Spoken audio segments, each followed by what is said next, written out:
The wind that swept down from the great ice sheet was a living thing. It was a predator, smelling of frozen stone and ancient sorrows, and it gnawed at the edges of the Valley of Whispering Stones. Here, nestled in the protective crook of a granite mountain's arm, was the home of the River Clan.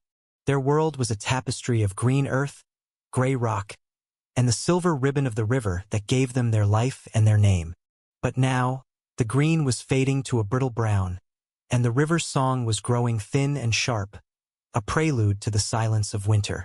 Cale felt the wind's teeth on the back of his neck as he stood on the high ledge overlooking the clan's settlement.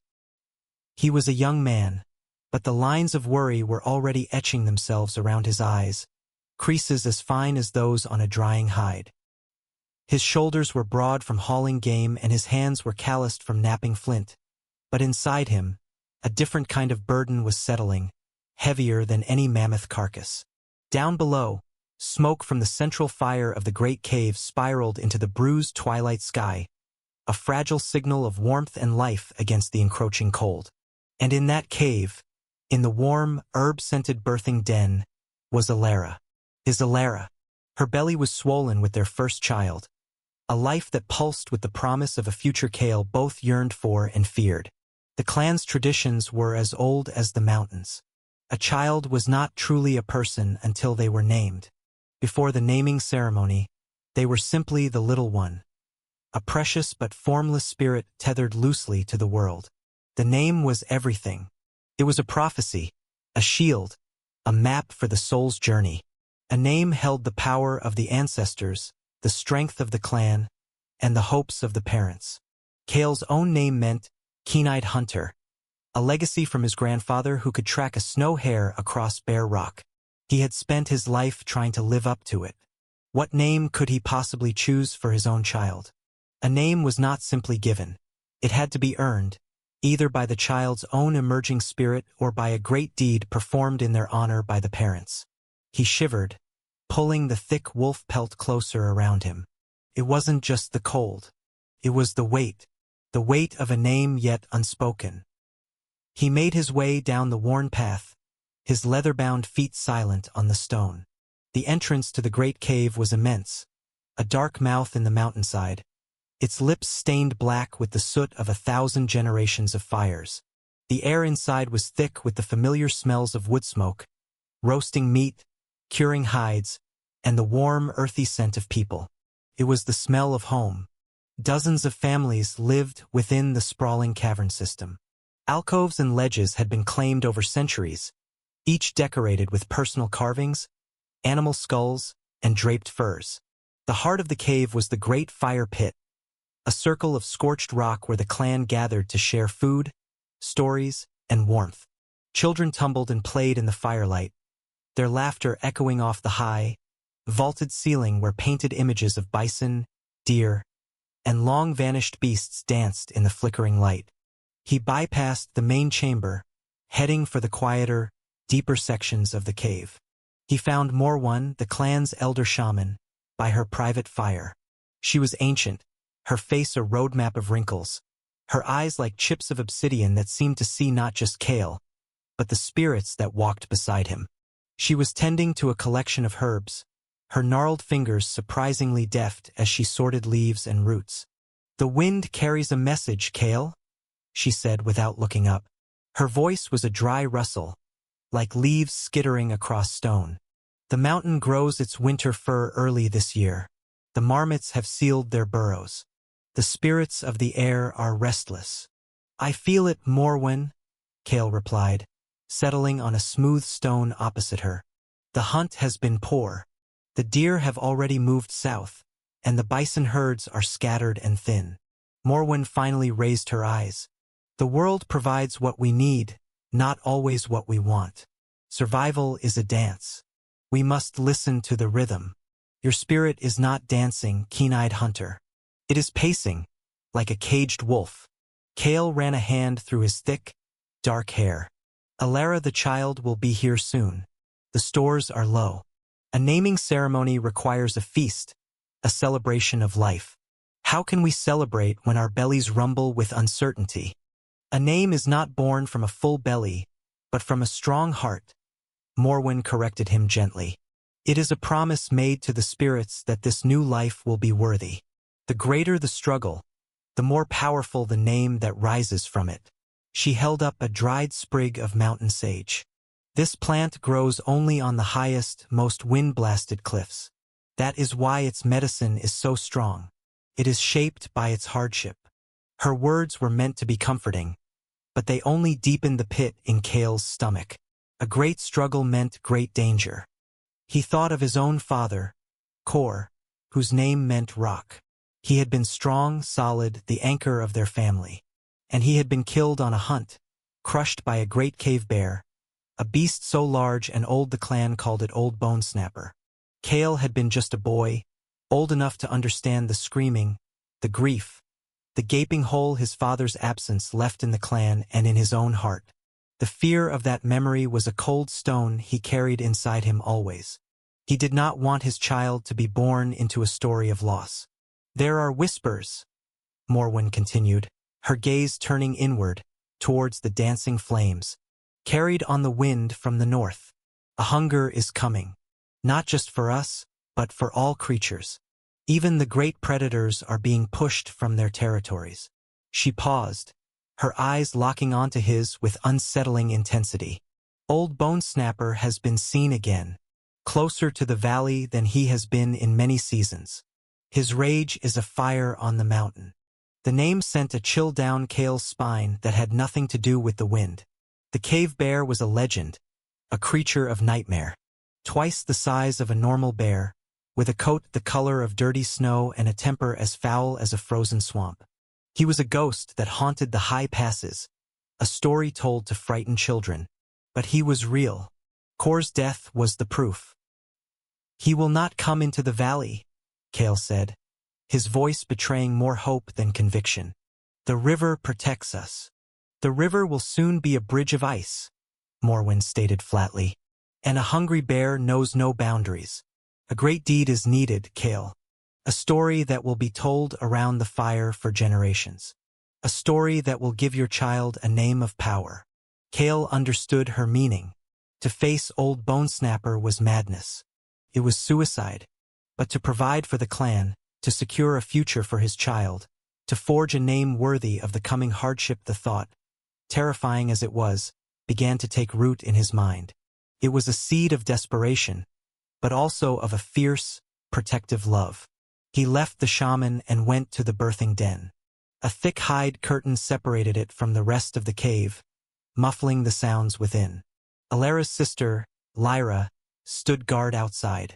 She gave Kale a tired but reassuring smile. She is strong, Lyra whispered. The child is strong, too. Kicks like a young stag. Kale pressed his hand against the warm hide, as if he could send his strength through it.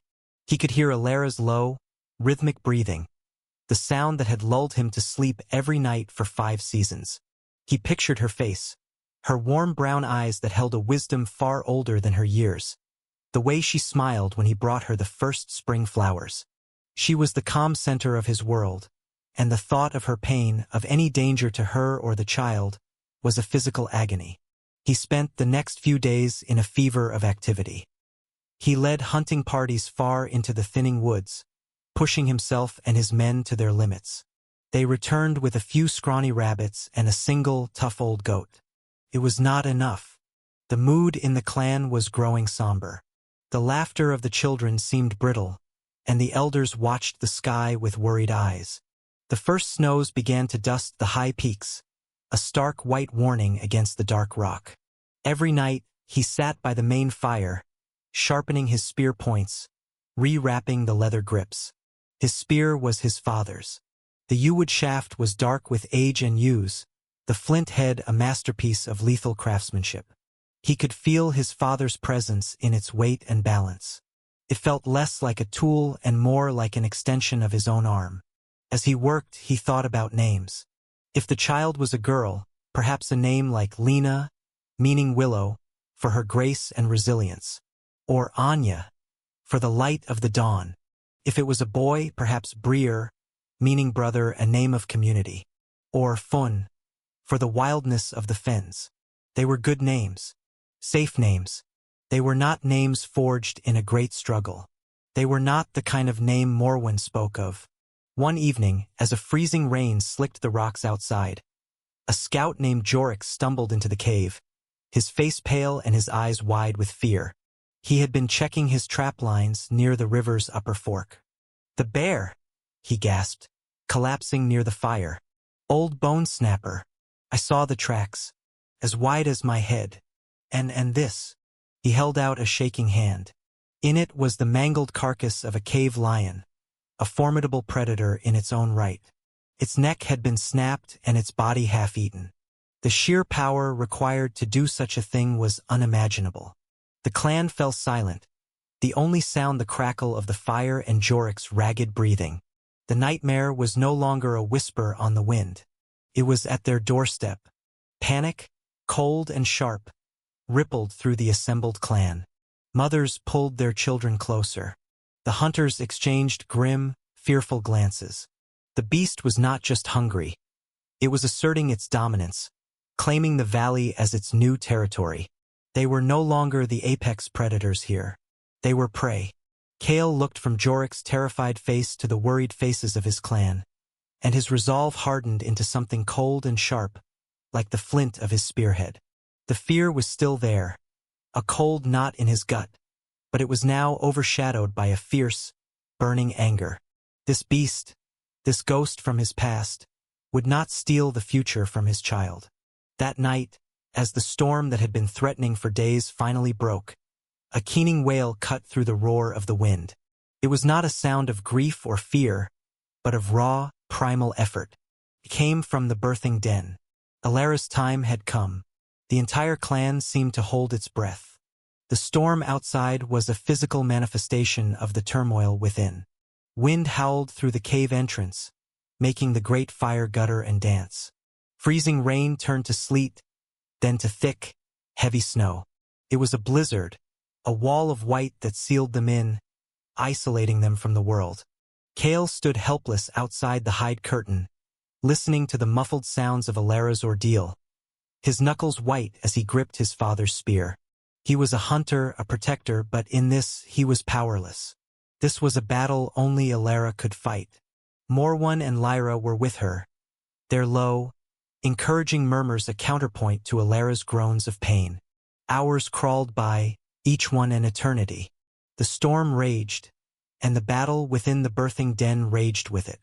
Kale paced the cold stone floor, his mind a whirlwind of fear and prayer. He prayed to the spirit of the mountain for strength, to the spirit of the river for life, to the spirits of his ancestors for protection. He felt a profound, humbling respect for the power of creation, a power that dwarfed even the strength of the greatest hunter. Then, in the deepest, darkest hour of the night, as the blizzard reached its peak, a new sound pierced the din. It was thin but clear and strong. It was the cry of a newborn child. A wave of relief so powerful it made Kale's knees weak washed over him. He leaned against the cold rock wall, closing his eyes as tears, he didn't know he was holding back traced paths through the grime on his cheeks. Lyra emerged from behind the curtain, her face exhausted but radiant. "You have a son, Kale," she said, her voice thick with emotion. "A strong, healthy son. And Alara, she is a warrior." He pushed past the curtain. The air in the small den was thick with the scent of sweat, blood, and sacred herbs.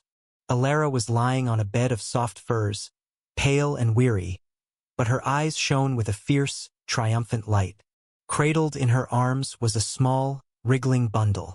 Kale knelt beside them, his heart feeling too large for his chest. He reached out a trembling hand and gently touched the baby's cheek. The skin was so soft, so perfect. The tiny mouth worked, and a shock of dark hair, as dark as his own, covered the small head. In that moment, the low food stores, the coming winter, the fear of the great Barrett all faded away. There was only this new life, his son. Alara looked at him, a deep, knowing smile on her lips. "He came with the storm," she whispered, her voice hoarse. "He fought his way into the world just as the world tried to close itself off." Kale looked from his son's face to Alara's, And he knew. He knew what he had to do. This child was not born into a time of peace and plenty. He was born into a time of struggle, heralded by a great storm and shadowed by a great beast. A safe name would be a lie. A simple name would be an insult to the strength his mother had just shown, to the fight for life the child had just won. His son deserved a name of power, a name that would echo through the generations. And Cale knew that name could not be chosen. It had to be forged. It had to be forged in the fire of the great hunt, paid for with courage, and brought back as a gift to his son. He leaned down and kissed Alara's forehead, then the downy head of his child. The baby was small, vulnerable, nameless. But Cale made a silent vow to him, a promise whispered from his soul to the child's. I will bring you your name, little one. It will be a name that will keep you warm in the deepest winter and make you stand tall in the face of any storm. I will hunt the fear that haunts our valley, and from its heart, I will craft your legacy. Outside, the blizzard continued to rage, burying the world in a deep and silent white. But inside the great cave, a new fire had been lit. The weight of a name was still upon Cale, but it was no longer a burden of worry. It had transformed into the weight of purpose. The hunt for Old Bone Snapper was no longer a desperate thought. It was now a sacred quest. The world was born anew in silence and blinding white. For 3 days, the blizzard had raged, a relentless fury that had imprisoned the River Clan in the belly of the mountain. When the wind finally died and the snow ceased its endless fall, the clan emerged from the great cave into a landscape transformed. The valley was gone, buried beneath a deep, pristine blanket of snow that softened every edge and silenced every sound. The sun, a pale disk in a washed-out sky, cast long blue shadows that stretched like ghostly fingers across the drifts. It was beautiful, but it was the beauty of a tomb. The birth of Cale and Alara's son had lifted the clan's spirits, a spark of warmth against the encroaching frost. The nameless boy, referred to simply as the little one, was passed from arm to arm, his small, perfect form a symbol of continuity and hope. But the joy was fragile, tempered by the stark reality that lay before them. The snow, which had seemed like a prison, now revealed itself as a far greater threat. It had buried the last of the foraging grounds and made tracking game nearly impossible. The clan's food stores, already low, were now critically finite. The hunger that Morwan had prophesied was no longer a whisper. It was a quiet, gnawing presence in the cave. A council of elders was called. It was not a formal meeting, but a grim gathering around the central fire. Cale stood among the hunters, his father's spear held loosely in his hand. Alara was with him, their son bundled tightly in warm furs and strapped to her chest. She had recovered her strength with a speed that amazed everyone, her spirit seemingly fueled by the fierce love she bore for their child. The elders spoke in low, worried tones. Torvin, the clan chief, a broad, powerful man whose face was a mask of grim responsibility, laid out the situation. The snares are empty. The river is freezing over. The deer we smoked last season will not last another moon. We must act. One of the older hunters, a man named Phelan, spoke up, his voice heavy with pessimism. Act how, Torvin? The snow is deeper than a man is tall in the passes. The game has vanished. We can dig for roots, but the ground is freezing solid. We should have moved south with the sun. A murmur of fearful agreement went through the crowd. Cale felt a surge of impatience. This was the talk of defeat, of surrender. He looked at the small bundle on Alara's chest, at the tiny, sleeping face, and a fire ignited in his veins. He stepped forward, his movement drawing the eyes of the council. There is meat on the mountain, Cale said, his voice ringing with a conviction that surprised even himself. There is fat for our lamps and for our children. There is a hide thick enough to make cloaks for 10 warriors. There is a story of strength that will warm us through this winter and 100 more. Torvin's brow furrowed. You speak of the bear. You speak of Old Bone Snapper. That is not a hunt, Cale. That is a death wish. We all honor the memory of your father, but we cannot sacrifice our best hunters to his ghost. My father faced the beast alone and by accident, Cale countered, his voice steady. I will not go alone. I will go with a plan. I will go with the clan's best. The beast has claimed our territory. It has snapped the neck of a cave lion as a man might snap a twig. It believes it has no predators. It has grown careless. Its arrogance is its weakness. He had spent the 3 days of the storm not just in worry, but in thought. He had lain awake, listening to the wind, picturing the mountain, the passes, the likely lairs. He had been piecing together a strategy, a desperate gamble born of necessity. The blizzard that trapped us has also trapped him, Cale continued, his words coming faster, fueled by the vision in his mind. He will be in his den, sluggish from the sudden cold. He will not expect us. We will not face him in the open. We will take the fight to him, in the dark with fire and spear. A silence fell over the council. It was a mad plan. To track a legendary monster through a snow-choked landscape and then follow it into its own lair was a violation of every instinct of survival. But Cale's fire was contagious. The younger hunters, who had grown restless and weary of the elder's caution, shifted their weight, their eyes gleaming with a dangerous spark. It was Morwen who broke the silence. She had been observing the proceedings from the edge of the firelight, her ancient eyes missing nothing. The spirits do not favor the timid, she rasped, rising slowly to her feet. A great hunger requires a great hunt. The boy was born of the storm. His name cannot be whispered in a quiet cave. It must be shouted from a mountaintop. This hunt is more than for meat, Cale. It is a reckoning. A thread of fate that began with your father must now be woven to its end by you. Choose your companions well. And take this. She hobbled forward and pressed something into his hand. It was a small, smooth river stone, pierced with a hole and threaded on a leather cord. On its surface was a single painted symbol.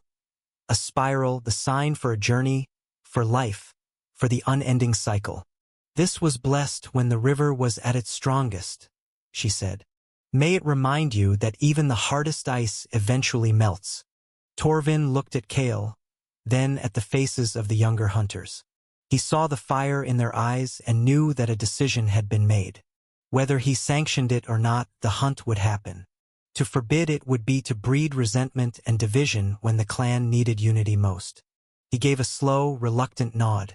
Choose your men, Cale. May the spirits of the ancestors guide your spears. Cale chose 3. There was Bren, a man as broad as he was tall, whose strength was legendary. He could throw a spear with enough force to shatter bone. There was Jorik, the scout who had found the lion's carcass. He was wiry and quick, his eyes sharp and his knowledge of the high trails unmatched. His fear had been replaced by a grim desire for vengeance. And finally, there was old Phelan, the pessimist. Cale chose him not for his strength, but for his caution. Phelan had survived more winters than anyone, and his constant doubt would be a necessary anchor to their youthful bravado, a voice that would force them to think twice before every risk. The preparation was swift and solemn. They chose the best spears, their flint heads newly sharpened to a razor's edge. They packed dried meat, a meager ration, and filled waterskins. The most important tools, however, were the torches. They spent hours bundling fat-soaked rags and pine resin around the ends of thick branches. Fire would be their greatest weapon against the dark and the beast that dwelled within it. The farewell was held at the mouth of the cave as the morning sun cast a pale light on the snow. The entire clan gathered. There were no cheers, only a heavy, prayerful silence. Alara stood before Cale, her face serene, but her eyes held a universe of love and fear. She adjusted the fur-lined hood of his cloak and straightened the stone amulet Morwen had given him, which now hung around his neck. His heart beats with yours, she said softly, touching the bundle on her chest. He will know of your courage. I do this for him, Cale said, his voice thick. For both of you. He cupped her cheek, memorizing the feel of her skin, the look in her eyes. He then gently placed a hand on his son's back, feeling the tiny, rhythmic rise and fall of his breathing. This was the anchor of his soul. This was why he was walking into the white emptiness. He turned and joined his companions. Without a word, the four hunters stepped out of the warm breath of the cave and into the cold, silent world. The journey was a brutal ordeal. The snow was even deeper than they had feared, forcing them to wade through drifts that were sometimes chest-high. Every step was a struggle, sapping their strength and warmth. The world was a monochrome expanse of white snow and black rock, the silence so profound it felt like a pressure against their ears, broken only by their own labored breathing and the crunch of their feet. Jorik led the way, his sharp eyes scanning for any sign. For the first day they saw nothing. The world seemed devoid of all life. They made a cold camp in the lee of a massive boulder, huddling together for warmth, chewing on their tough, tasteless jerky. Doubt began to creep into Cale's mind. Was this a fool's errand?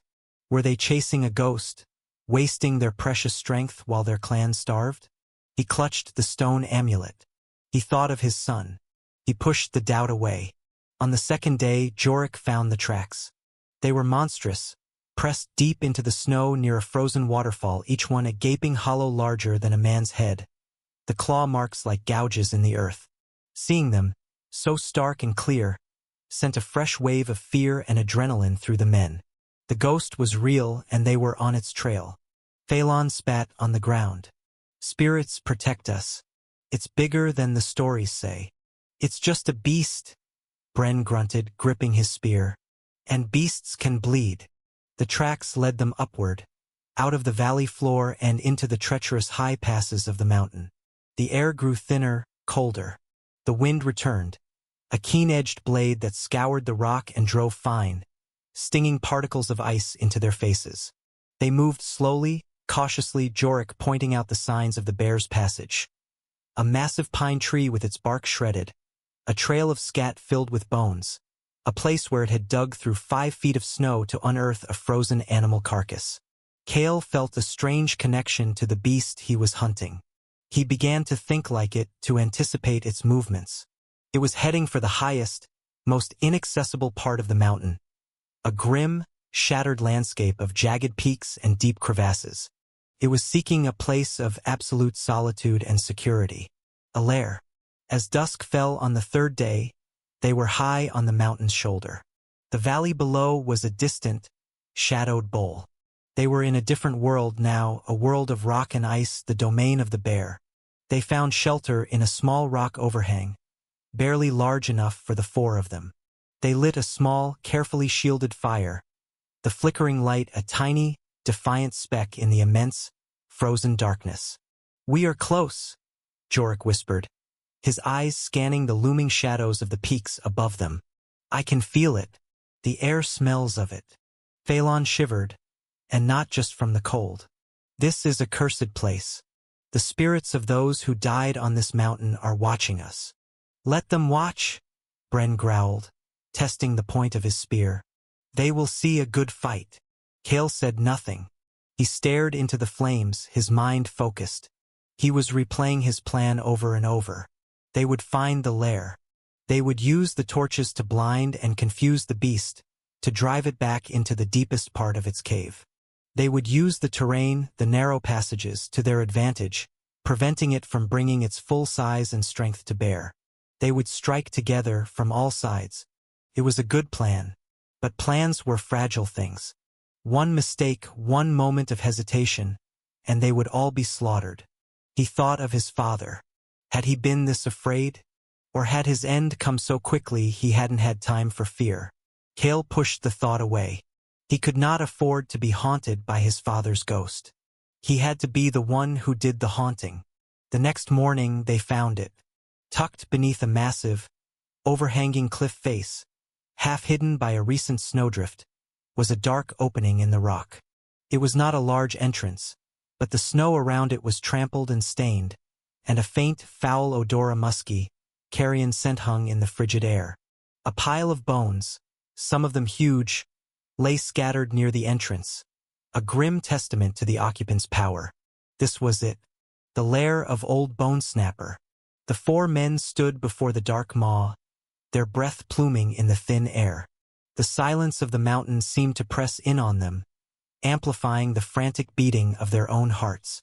This was the threshold between the world of men and the world of nightmares. Cale looked at his companions. Bren's face was set in a grim mask of determination. Jorik's was pale but resolute.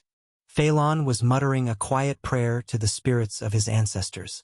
Cale took a deep breath, the icy air burning his lungs. He felt the weight of his father's spear in his hand, the smooth stone of the amulet against his chest, and the image of his nameless son's face in his mind. He gave a sharp nod. Bren moved forward and, using a flint and steel, struck a spark onto a piece of tinder. With careful, steady hands, he lit the first torch. The resin caught with a sudden whoosh, and the flame blossomed, casting a wild, dancing light on their faces and pushing back the oppressive darkness. They lit the other 3 torches from the first. Armed with their spears and their small, captive sons, they faced the cave. The moment of truth had arrived. "For the clan," Cale said, his voice low and steady. "For the little one." He took the first step, crossing the threshold from the white, open world into the waiting blackness of the beast's den. The hunt was over. The darkness inside the cave was absolute, a physical presence that swallowed the light from their torches. The air was cold and dead, heavy with the rank, ancient smell of bear and decay. The narrow entrance opened into a larger cavern, the floor sloping steeply downwards into blackness. The sound of their footsteps and the hiss of the torches were unnervingly loud in the profound silence. "Stay close," Cale ordered, his voice a low command that didn't echo, but was absorbed by the suffocating dark. "Keep the torches high. Bren, you and I in front. Jorik, watch our flank. Phelan, guard our rear. If it comes from the deep." They moved forward slowly, a small island of flickering light in an ocean of black. The torchlight threw their shadows onto the cavern walls, making them leap and writhe like giant, monstrous spirits. The walls were slick with moisture and streaked with minerals that glittered like malevolent eyes. The floor was uneven, littered with rocks and the splintered bones of the bear's past meals. Cale saw the massive skull of an aurochs, its horn cores thick as his arm, a chilling reminder of the power they were here to confront. Deeper they went, following the downward slope. The tunnel narrowed, forcing them into single file. This was what Cale had hoped for. In such a tight space, the bear could not easily turn or bring its full bulk to bear against them. Here, their long spears would give them an advantage. Then they heard it. A low, rumbling sound from the darkness ahead. It was not a growl, but the deep, rhythmic sound of breathing. The sound of a mountain sleeping. They froze, every muscle tensed. Cale held up a hand, signaling a halt. He peered into the gloom, his eyes straining. The passage opened up again into another, larger chamber. And there, in the center of it, was the beast. Old Bone Snapper was bigger than any story had ever described. He was a mountain of muscle and matted, filthy fur, curled into a sleeping ball. Even at rest, his sheer size was breathtaking, terrifying. His massive head was tucked under a foreleg as thick as a tree trunk, and his great chest rose and fell with each thunderous breath. A wave of primal fear, cold and debilitating, washed over Cale. This was not a beast. This was a force of nature. For a moment, his resolve wavered. This was impossible. This was suicide. He felt the cold stone of the amulet against his chest. He saw Alara's face, his son's face. He remembered the hungry eyes of the children in the great cave. His fear did not vanish, but it crystallized into a diamond-hard point of focus. He turned and looked at his men. He saw his own fear reflected in their wide eyes, but he also saw their determination. They were here. They had come this far. There was no turning back. He gave a sharp, decisive nod. It was time. Now, he mouthed silently. With a unified, guttural roar that was part terror and part war cry, they charged into the chamber. The plan was to shock the beast, to use fire and noise to disorient it before it could fully awaken. Old Bone Snapper exploded into motion. He didn't just wake up. He erupted. One moment he was a sleeping mound, The next he was on all fours, his massive head swinging up with a deafening roar of fury that shook the very rock beneath their feet. His eyes, small and black and filled with a terrifying intelligence, blinked in the sudden torchlight. "Fire!" Cale screamed. "Blind him!" They thrust their torches forward. The bear recoiled from the flames, shaking his head and letting out another bellow of rage and confusion. It was the opening they needed. Bren! Bren, with a roar of his own, hurled his spear. The yew-shaft flew true, a dark streak in the firelight. It struck the bear high on its massive shoulder. The flint head punched through the thick hide and muscle, and the beast screamed a high, piercing sound of pain and outrage. But the wound, which would have been fatal to any other creature, only seemed to enrage it further. It reared up on its hind legs, and for a terrifying second, it blotted out the entire cave. It stood twice the height of a man, its claws, long and curved as sickles, extended from its paws. It swiped a massive foreleg at Bren, who leaped back just in time. The claws, missing him by inches, struck the rock wall, sending a shower of sparks and stone chips through the air. "Jorik! Phelan! To the sides!" Cale yelled, trying to orchestrate the chaos. "Don't let it pin us!" They scrambled to follow his orders, their torches creating a confusing, shifting circle of light around the enraged animal. The bear was momentarily bewildered, turning its head from one flame to another, unsure which to attack first. Cale saw his chance. He darted in from the side, his father's spear held low. He aimed for the beast's flank, a place where the ribs were exposed. He drove the spear forward with all his strength. He felt the jarring impact as the point struck home, sinking deep. The bear roared again, a gurgling, wet sound this time, and spun on him with incredible speed. Cale tried to pull back, but he wasn't fast enough. A colossal paw slammed into his side, not with its claws, but with the force of a falling boulder. Pain, white-hot and absolute, exploded in his chest. The world spun as he was thrown through the air, his torch flying from his grasp and extinguishing against the damp wall. He landed hard, his head cracking against the stone floor. Darkness swam at the edges of his vision. He could hear the shouting of his friends, the roaring of the bear, but it all seemed distant underwater. He tried to move, but a searing agony in his ribs stole his breath. He had failed. He was going to die here in the dark just like his father. Through the haze of pain, he saw the bear, his own spear and Bren's sticking from its side, turn its full fury on Bren. The big man stood his ground, his back against the wall, holding his second spear like a pike. Jorik and Phelan jabbed at the bear's hindquarters with their own spears, trying to distract it, but the beast was focused, intent on crushing the man who had first wounded it. Cale's vision started to clear, sharpened by a surge of desperate adrenaline. He saw his father's spear, still embedded in the bear's flank. He saw the bear's immense weight pressing down on Bren. And he saw something else. High on the wall above the bear was a thick, heavy-looking icicle, a spear of pure ice as long as a man, formed by water seeping through the rock and freezing in the cavern's frigid air. An idea, a mad, desperate gamble, flared in his mind. He ignored the fire in his ribs and scrambled for a loose rock on the cave floor, his fingers closing around its sharp edges. "Bren! Down!" he screamed, his voice a raw croak. Bren, without hesitation, dropped to a crouch, and the bear's swiping paw whistled over his head. At that same moment, Cale, with a final agonizing surge of strength, threw the rock. He wasn't aiming for the bear. He was aiming for the base of the massive icicle. The rock struck true with a sharp crack. For a heart-stopping second, nothing happened. Then, with a deep groan, the giant spear of ice broke free from the ceiling, fell point down, gathering speed. The bear, confused by Bren's sudden disappearance, looked up, its black eyes widening just as the massive shard of ice plunged downwards. It struck the bear directly behind its head, at the base of the neck, with the force of a falling tree. The sound was a sickening, heavy crunch. The great beast stiffened, A shudder ran through its colossal frame. It let out one last, soft sigh, a puff of steam in the cold air. And then, like a mountain collapsing, it crashed to the floor, shaking the entire cavern. Silence.